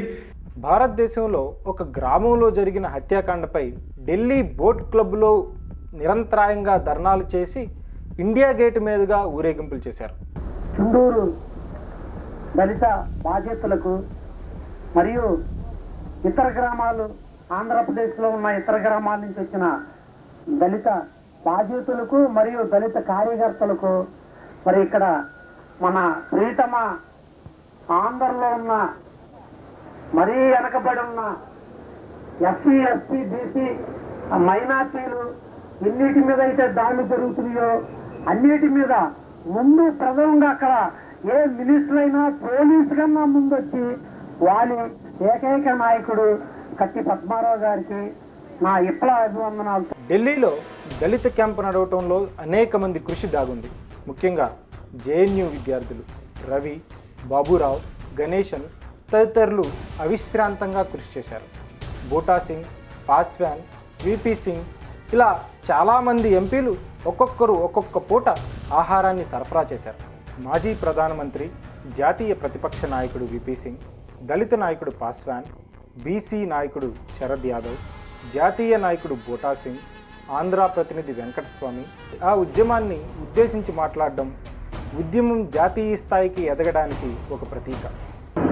Let me say how much we have been pained by the atrocities committed in Shundur. It has been heart-rending, and it is the tragic state of the society of which everyone, particularly the Dalits, are victim of. ఈ దేశంలో దళితుల మీద నిరంతరంగా ఈ కరుణ భరితమైనటువంటి సంఘటనలు జరుగుతూ ఉన్నాయి. మనందరం కూడా నిరంతరంగా ఈ బాధాతప్తమైనటువంటి విషయాల్లో మనం నిరంతరం గురవుతూ ఉన్నాం. And if you see the heinous crime that was done in the presence of the police, and the hands were cut off, legs were cut off, heads were cut off of the Dalits and thrown in the drain. ఇంత దారుణమైన సంఘటన జరిగిందంటే మన సాంఘిక వ్యవస్థ ఈ దేశంలో ఎలా ఉందో ఒక్కసారి మనకు అర్థమవుతా ఉంది. ఇంత అన్యాయమైనటువంటి దారుణమైనటువంటి సంఘటన మనకి ఈ దేశ పరిస్థితి యొక్క స్వరూపాన్ని దృశ్యీకృతం చేస్తా ఉంది. Doctor who was doing the postmortem, he could not stand this agony and he committed suicide. But there was no heart in the government chest to take any action so far. Instead, Sri Anil, who was key witness and was killed during police firing and police action. Ravikumar అనేటటువంటి ఒక doctor దళితుల్ని post mortem చేసేటటువంటి అంశంలో హృదయం ద్రవించి suicide చేసుకున్నాడు అంటే ఈ ప్రభుత్వానికి గుండె లేదు, హృదయం లేదు, దాని మీద చర్య తీసుకోలేదు అంటే ఈ దారుణమైనటువంటి విషయంలో ఎవరైతే ప్రధాన సాక్షి ఉన్నాడో ఆ ప్రధాన సాక్షిని పోలీసులు కాల్పుల్లో చంపారు అంటే ఇంకెంతకంటే దారుణమైనటువంటి విషయం దేశంలో మరి ఏదైనా ఉంటుందా? దీని మీద కూడా చర్య తీసుకోలేదంటే ఈ ప్రభుత్వం యొక్క స్వరూపం మనకు తెలుస్తూ ఉంది. We demand that those officers who have committed dereliction of duty, action should be taken against them, and if need be, even arrest them, and also special court be formed. They promised, but they have not yet done it. That is a privilege in the parliament that they have not spoken the truth. And also, though lives cannot be given back by money or any compensation, but at least the children can have some support of a fresh life of the families affected. The government should come forward, but it has failed to do so far. కేవలం డబ్బు ఇంకోటో ఇవ్వడం కాదు. ప్రత్యేక court అనేటటువంటిది ఒక చట్టం ఉన్నది. ఎవడు ప్రత్యేక కోర్టు పెట్టాలి? చట్టంలో ఎస్పీని సిఐని ఎస్ఐని అరెస్ట్ చేయడం అనేటటువంటి ప్రొవిజన్ ఉన్నది. కాబట్టి వాళ్ళని అరెస్ట్ చేయాలి. ప్రభుత్వం ఈ విషయంలో ఇంతవరకు సక్సెస్ఫుల్ గా ముందుకు రాకపోవడానికి కారణం ఆ ప్రభుత్వ వైఖరి. అందువల్ల దానిలో తప్పకుండా ఈ ప్రభుత్వం విఫలమైంది అనేటటువంటిది చాలా స్పష్టంగా మనకు అర్థమవుతుంది. కాబట్టి ప్రభుత్వం ఈ కోరికలు నెరవేర్చే వరకు కూడా మనందరం మన డిమాండ్స్ నెరవేర్చే వరకు కూడా మనందరం నిలబడాల్సినటువంటి అవసరం ఉంది.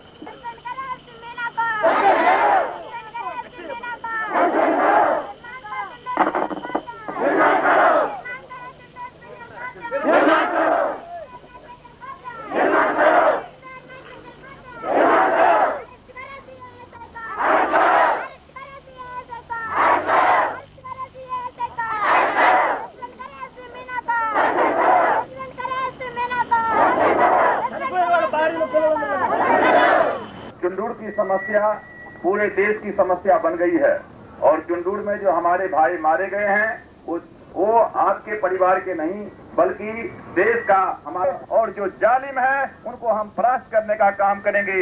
जो हमारा भाई मारा गया है कि हत्या की गई है, सरकार ने उस हत्यारों को पकड़ करके जेल में नहीं बंद किया। एसआई को, इंस्पेक्टर ऑफ पुलिस को और स्पेशल कोर्ट का घोषणा जो किया था, अभी तक स्पेशल कोर्ट नहीं बनाया गया है। हम आपको विश्वास दिलाते हैं कि ये सरकार ने वादा खिलाफी किया है। पार्लियामेंट में जो उसने बोला है उसके खिलाफ में हम लोग प्रिविलेज मोशन भी अगले बार लाने वाले हैं। और संसद का मामला हो चाहे सड़क का मामला हो, ये खून बेकार नहीं जाएगा और इस सरकार को हम लोग बेनकाब करके पूरे देश में आंदोलन चलाने का काम करेंगे। इन्हीं शब्दों के साथ आप लोग यहाँ इकट्ठे हैं। हमारे बीच में हमारे नेता श्री बीपी सिंह जी यहाँ मौजूद हैं। आप लोगों के बीच में अपनी बातों को रखेंगे। आप लोगों को मैं फिर से एक बार बहुत बहुत धन्यवाद देता हूँ। आपने जिस एकता का परिचय दिया है, जिस साहस का परिचय दिया है, ये पूरे दलित समाज के लिए गौरव की बात है। మీరు అనుకుంటున్నారు చుండూరులో చచ్చిపోయింది మీ కుటుంబ సభ్యుడేనని. కాదు, భారతదేశంలో మొత్తంలో ఉన్న ఒక కుటుంబ సభ్యుడు, మాలో ఒక మనిషి అని చెప్పేసి మేము కూడా చాలా శిక్షిస్తున్నాం. కాబట్టి రేపు డిసెంబర్ 6వ తారీఖు నుంచి మొదలుకొని ఏప్రిల్ 14వ తారీఖు వరకు అంబేద్కర్ 100 సంవత్సరం పూర్తయిన సందర్భంగా పోరాటం చేసి ఎవరైతే ఉన్నారో, దోషులు ఎవరైతే ఉన్నారో వాళ్ళందరినీ శిక్షించేంత వరకు కూడా ఈ జనతాదళ పార్టీ పిపి సింగ్ గారు మేము పోరాటం చేస్తాం. ప్రధానమంత్రిని రాష్ట్రపతిని నిలదీసిన ఉద్యమం అది. చుండూరు ఉద్యమంలో పతాక స్థాయి ప్రధానమంత్రితో చర్చలు జరగడం, రెసిడెన్షియల్ స్కూలు, ప్రత్యేక కోర్టు విషయంలో 2 సార్లు చర్చలు వైఫల్యమైన ప్రధానమంత్రి మీద నంద్యాల బై ఎలక్షన్లో చుండూరు బాధితులు పోరాటం చేసే ఘటన నుండి ఆయన దిగివచ్చి డిమాండ్లన్నీ అంగీకరించడం చరిత్రలో లిఖించదగినది. భారత ప్రధానమంత్రితో 3 సార్లు చర్చలు జరిగినాయి చుండూరు ఘటనలో. మొదటిసారి వెంకటస్వామి గారు ఇంకా బూటా సింగ్ గారు ఉన్నారు. రెండోసారి జేఎన్యూ నుంచి 8 మంది ప్రామినెంట్ లీడర్షిప్ ఉన్నటువంటి గ్రూప్ని తీసుకొని వెళ్ళి అటెండ్ అవ్వటం జరిగింది. జేఎన్యూ కుర్రోళ్ళది కూడా చుండూరు ఘటనలో అద్భుతమైనటువంటి సహకారాలు ఇచ్చారు. అందులో ప్రధానంగా బాబురావు, గణేశన్, రవి ఇలాంటి ఇప్పుడు ప్రామినెంట్గా పదవుల్లో ఉన్నారు వాళ్ళందరూ ఆ రోజున ఇందులో మేము కాంప్రమైజ్ కావాలి. అందుకు 2-3 సార్లు ప్రధానమంత్రితో విఫలమైనాయి. నంద్యాలలో ఆయనతో పోటీ పెట్టినప్పుడు మాత్రమే మళ్ళీ బూటా సింగ్ గారు నేను వెళ్ళి కలిసి నంద్యాలలో పోటీ విరమించాలంటే మీ అన్నీ అంగీకరించాలన్నప్పుడే పివి నరసింహరావు దిగొచ్చింది. అంటే మా పోరాట రూపాల్లో కూడా అత్యున్నతమైన పోరాటం ప్రధానమంత్రి మీద చనిపోయిన వాళ్ళ మృతవీరుల భార్యలు నిలబెట్టడం, అది అత్యున్నత పోరాట దశ. ఇది ఈ దశకు మేము వెళ్ళడానికి మాలో ఉన్నటువంటి సిద్ధాంత బలం, అంబేద్కర్ ఆలోచన విధానం కారణం అని నేను అనుకుంటున్నాను. ఢిల్లీలో చుండూరు బాధితుల క్యాంప్ నిర్వహణ చూసుకుంటూ ర్యాలీలు నిర్వహిస్తూ ఎస్సీ, ఎస్టీ, బీసీ ఎంపీలను పార్టీలకు అతీతంగా ఐక్యం చేస్తూ ఇండియా టుడే, ఫ్రంట్ లైన్ వంటి ముఖ్యమైన పత్రికా విలేకరులతో మాట్లాడుతూ నిర్విరామంగా పద్మారావు గారు నిర్వహించిన పాత్ర చారిత్రాత్మకమైంది. ఢిల్లీలో జరిగినటువంటి చర్చలు ఏవైతే ఉన్నాయో ఆ చర్చలు సఫలమైన తర్వాత మరలా అక్కడ ఉన్నటువంటి కేంద్ర ప్రభుత్వంలో ఉన్నటువంటి ప్రధానమంత్రి పివి నరసింహారావు గారు, మీరు కత్తి పద్మారావు గారు మీరు వెళ్ళి ఆంధ్రప్రదేశ్లో ఉన్నటువంటి ముఖ్యమంత్రి జనార్దన్ రెడ్డి గారిని కలిసిన తర్వాత అక్కడికి సంబంధించిన మీ డిమాండ్స్ మొత్తం ఈరోజు అంగీకరించడం జరిగింది. మీరు అక్కడికి వెళ్ళిన తర్వాత వీటినన్నింటినీ ప్రాసెస్ చేయాలి కాబట్టి మీరు వెళ్ళి మరలా ముఖ్యమంత్రి గారిని కలవనంటే ఢిల్లీ నుంచి వచ్చిన తర్వాత మరలా అక్కడ ఆ రోజుకు ఉన్నటువంటి మరి రాష్ట్ర ముఖ్యమంత్రి శ్రీ నేదురుమల్లి జనార్దన్ రెడ్డి గారిని అక్కడ ఉన్నటువంటి ప్రిన్సిపల్ సెక్రటరీస్ కలిసి దాదాపు 47 నిమిషాలు అక్కడ నెగోజియేషన్ జరిగినాయి. వెంటనే సచివాలయానికి ఆయన ఫోన్ ద్వారా చేసి మీది వెంటనే ఈ కార్యక్రమాన్ని స్టార్ట్ చేయండి అని చెప్పి జనార్దన్ రెడ్డి గారు చెప్పటం, అక్కడి నుంచి మేము హైదరాబాద్ నుంచి రాష్ట్ర కమిటీ మరలా రావటం, మళ్ళీ డైరెక్ట్గా చుండూరు రావటం, చుండూరులో ఉన్నటువంటి ఈ జరిగినటువంటి ఈ కార్యక్రమాలు ఏవైతే ఉండే వీళ్ళందరికీ అక్కడ జరిగిన చర్చల్ని ముఖ్యమంత్రి గారితో జరిగిన విషయాలను కూడా మొత్తం విశ్లేషించి గుంటూరులో ఉన్నటువంటి మంగళమందిరం ఉన్నటువంటి బాధితుల మొత్తానికి అక్కడ ఉన్నటువంటి రాష్ట్ర కమిటీకి అదేవిధంగా రాష్ట్రంలో ఉన్నటువంటి అన్ని జిల్లాల్లో ఉన్నటువంటి మా అధ్యక్షులకి సమావేశపరిచి ఇక్కడ విజయోత్సవ ర్యాలీ జరపాలనే ఉద్దేశంతో ఆంధ్రప్రదేశ్ దళిత మహాసభ పెట్టిన డిమాండ్స్ ఒప్పుకున్నారు. కాబట్టి అక్కడి నుంచి మంగళమందిరం నుంచి మరలా మన బాధితులని కార్యకర్తలను మొత్తాన్ని ఒక సుమారు 60 బస్సుల్లో రాష్ట్ర ప్రభుత్వానికి సంబంధించిన ఏపీఎస్ఆర్టీసీ బస్సుల్లో మరలా వాళ్ళని భద్రంగా తీసుకొచ్చి 2 రోజుల చర్చల అనంతరం బాధితుల డిమాండ్లన్నింటినీ ప్రధాని అంగీకరించారు. నాయకుడి కత్తి పద్మారావు గారు భారతదేశంలోనే మొట్టమొదటి ప్రత్యేక కోర్టును పూర్తి పునరావాసాన్ని సాధించి చరిత్ర సృష్టించారు. చుండూరు ఉద్యమం విజయవంతమైన తర్వాత ప్రభుత్వంతో చర్చలు జరిపిన తర్వాత ప్రభుత్వం అన్ని డిమాండ్లు అంగీకరించిన తర్వాత రామ్విలాస్ పాస్వాన్ గారు ప్రారంభించినటువంటి సామాజిక న్యాయ రథయాత్ర చుండూరు ఉద్యమ పోరాట గడ్డ నుంచి ప్రారంభించారు. దీనికి ఆంధ్ర రాష్ట్రంలో కత్తి పద్మారావు గారు నేతృత్వం వహించారు. అక్కడి నుంచి ప్రారంభమైన స్ఫూర్తి పొన్నూరు సభ జరిగింది. ఆ సభలో పెద్ద సభ జరిగింది, దాదాపుగా వేలాది మందితో సభ జరిగింది. ఆ సభలో ఆ రథయాత్ర సందర్భంగా జరిగిన సభలో మరి రామ్విలాస్ పాస్వాన్ గారు, బాలగోపాల్ గారు, లాలెక్సర్ సుబ్రహ్మణ్యం గారు, కత్తి పద్మారావు గారు, దేవరపల్లి మస్తానరావు గారు, అనేక మంది ప్రముఖులు ఆ రోజున ఆ సభలో పాల్గొన్నారు. ప్రత్యామ్నాయ సంస్కృతిలో భాగంగా భారతదేశ దళితుల ఐక్య సంఘటిత కోసం అంబేద్కర్ శత జయంతిని పురస్కరించుకొని జరిగిన రథయాత్ర ఆల్ ఇండియా దళిత్ ఉద్యమ పతాకాన్ని ఎగరవేసింది. ఆ యాత్ర చుండూరు రక్తక్షేత్రం నుండి ప్రారంభం కావడం ఒక చారిత్రాత్మకమైన విజయానికి చిహ్నం.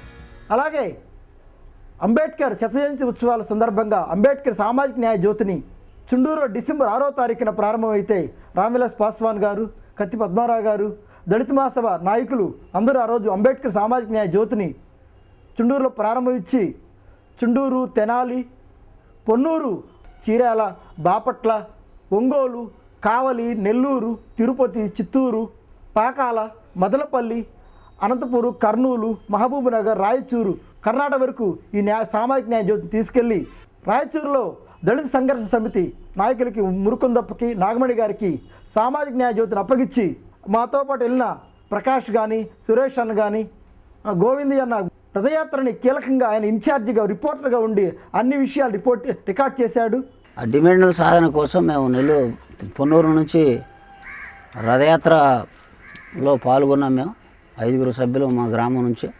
నా పేరు దేవరపల్లి మోషే, మండ్రు కిషోరు, బత్తుల ప్రభాకరు, మన హరిప్రసాద్, జాలాది సూర్యప్రకాశ్రావు, మేమంతా కలిసి వెళ్ళాం. రథయాత్రలో మా గ్రామంలో జరిగిన అన్యాయాన్ని ఇది అని చెప్పేసి పద్మారావు గారు వాడవాడ చెప్పడం జరిగింది. చుండూరులో ప్రారంభమైన ఈ రథయాత్ర ఆంధ్రప్రదేశ్ పులిమేర దాటేంత వరకు ఆంధ్రప్రదేశ్ దళిత మహాసభ దాన్ని పూర్తి బాధ్యత నిర్వహించింది.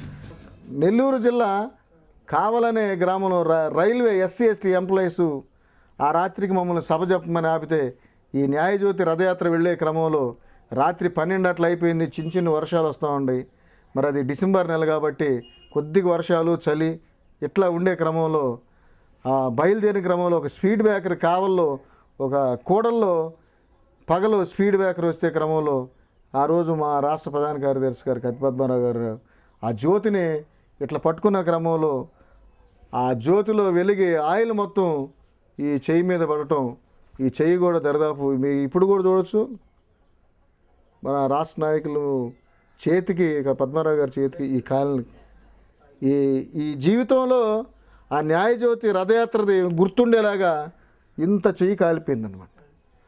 కాలిపోయినా కానీ దాన్ని కర్ణాటక వరకు ఆ ఊర్లో 69 సామూహిక వివాహాలతో విజయోత్సవాన్ని నిర్వహించడం దళితుల సంఘటిత శక్తిని, పోరాట శక్తిని మనకు తెలియజేస్తుంది.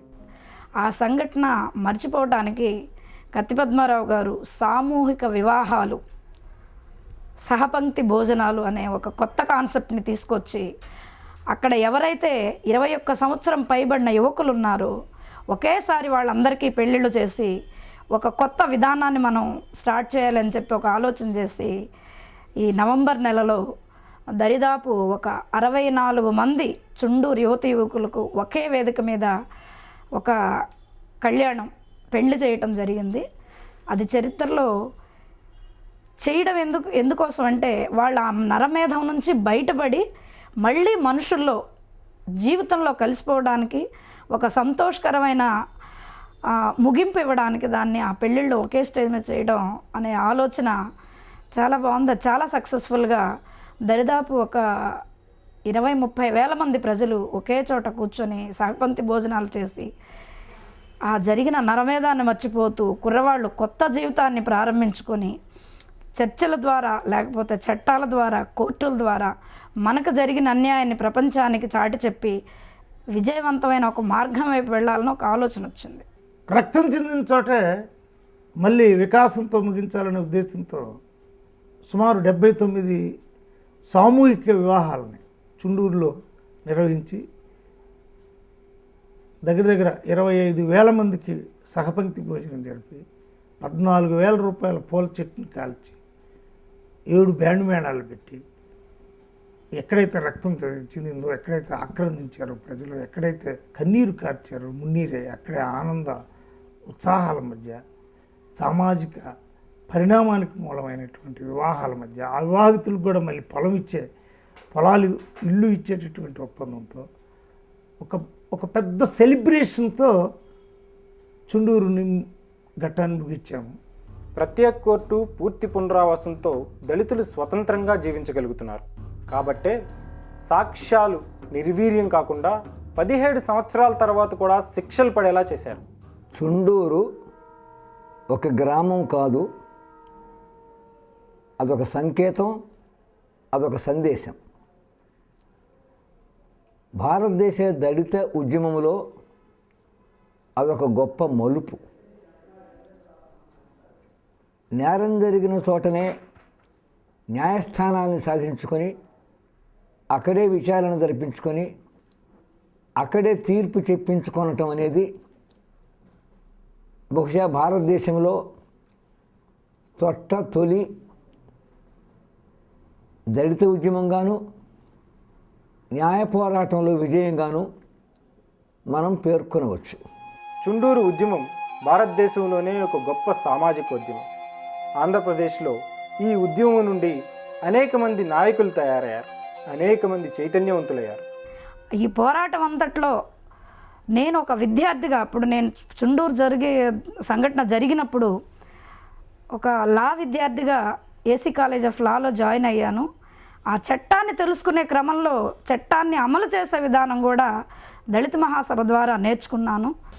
ఆంధ్ర రాష్ట్రంలో మాలాంటి యువకుల్ని ఎంతో ప్రభావితం చేసిన, ప్రేరేపించినటువంటి అద్భుతమైనటువంటి మహాపోరాటాలు కత్తి పద్మారావు గారి నాయకత్వంలో, దళిత మహాసభ నాయకత్వంలో జరిగిన కారంచేడు చుండూరు పోరాటాలు. ఈ కారంచేడు చుండూరు దళిత ఉద్యమ పోరాటాల ఫలితంగా మాలాంటి యువకులు అంతా ఈరోజు సమాజంలో ప్రభావిత శక్తులుగా మేమందరం కూడా తయారయ్యాం. ఒక రకంగా చెప్పాలంటే మేమంతా కూడా కారంచేడు చుండూరు దళిత ఉద్యమ పోరాట బిడ్డలం. ఆ పోరాటాల ఫలితంగా సమాజంలో అనేకమైన మార్పులు మనందరికీ తెలిసిన విషయమే. రాష్ట్రంలోనే కాదు, దేశంలోనే కాదు, అంతర్జాతీయ స్థాయిలో కూడా పెను మార్పులు సృష్టించిన ఉద్యమాలు ఈ రెండు ఉద్యమాలు. అయితే కారంచేడు చుండూరు ఉద్యమాలని మమ్మల్ని కారంచేడులో ఎంతమంది చంపారు, చుండూరులో ఎంతమంది చంపారని పెడబొప్పులు పెట్టుకుని ఏడ్చేటువంటి దాకా మేము చూడట్లేదు. ఆ రెండు ఉద్యమాలు, ఆ రెండు దళిత పోరాటాలు ఒక పోరాటానికి, ఒక తిరుగుబాటుకి, ఒక విప్లవ శక్తికి సంకేతాలుగా, వాటిని ప్రేరణ శక్తిగా మేము చూస్తూ ఉన్నాం. కారంచేడు చుండూరు దళిత ఉద్యమాలు కేవలం అత్యాచారాలు, హత్యలు జరిగినటువంటి సంఘటనగా మేము చూడకుండా ఒక సామాజిక ఉద్యమంగా, ఆత్మగౌరవ ఉద్యమంగా, రాజకీయ ఉద్యమంగా కొనసాగేందుకు మాలాంటి కుర్రోళ్ళంతా కూడా ఈరోజు ఒక శక్తిగా మేము తయారవుతున్నామంటే అది మొత్తం కూడా ఆ కారంచేడు చుండూరు ఉద్యమాల యొక్క పోరాట ప్రభావ ఫలితమైనటువంటిది. ఈ అంశంగా మేము చెప్పదలుచుకున్నాం. దళిత ఉద్యమం ఒక ప్రతిఘటనోద్యమంగా, ఒక ఆత్మగౌరవోద్యమానికి చిహ్నంగా ఢిల్లీ సామ్రాజ్యాన్ని ఎదిరించి నిలబడి అగ్రవర్ణ రాష్ట్రపతిని దించి దళిత రాష్ట్రపతికి మార్గం సుగమం చేసింది. దళితుల్లో ఎదిరించి పోరాడే శక్తి సామర్థ్యాలను పెంచి రాజ్యాధికార దిశగా దళితులను నడిపించిన మహోజ్వల సామాజిక చరిత్రకు ఒక సువర్ణ కిరీటం చుండూరు. చుండూరు పోరాటం ఒక దిక్చూచి దళితులు, అణగారిన ప్రజల మీద ఆ రోజు నుంచి ఇంకా కత్తి లెగవలేదు.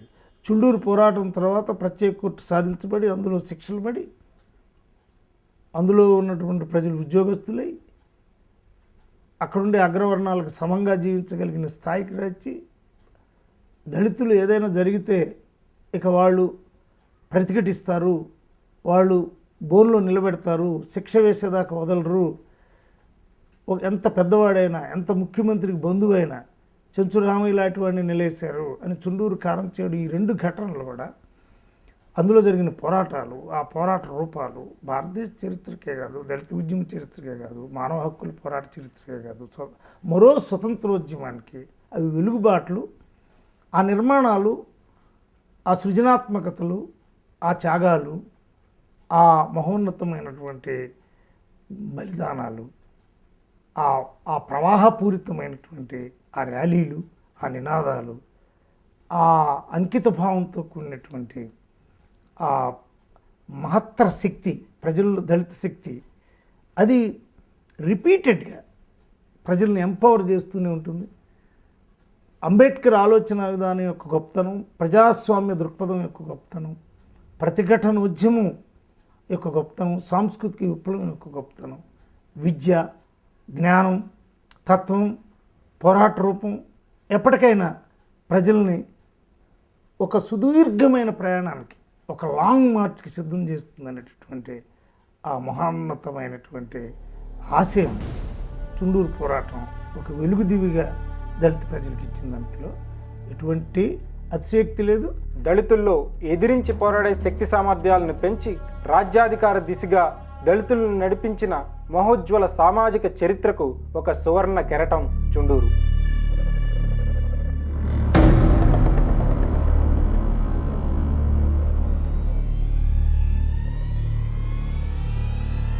చుండూరు ఉద్యమం ఒక వెలుగు బాట. చుండూరు ఉద్యమం ఒక సిద్ధాంతగామి. డాక్టర్ బిఆర్ అంబేద్కర్ ఆలోచనల పునాదిలో, ఒక రాజ్యాంగ స్ఫూర్తిలో అది రాజ్యాధికారాన్ని కూడా నిర్దేశిస్తుంది. చుండూరు ఉద్యమం ఎస్టీ, ఎస్సీ, బీసీ మైనార్టీల ఐక్యతను, అగ్రకులాల్లో ఉండే లౌకికవాదుల్ని కలిపి రాజ్యాధికారం చేపట్టినప్పుడే మీ మీద అణిచివేతలు, దాడులు తగ్గుతాయి, మీరే ఈ రాజ్యాన్ని, ఈ దేశాన్ని పరిపాలించగలుగుతారని నిర్దేశించినటువంటి మహోజ్వల ఉద్యమం.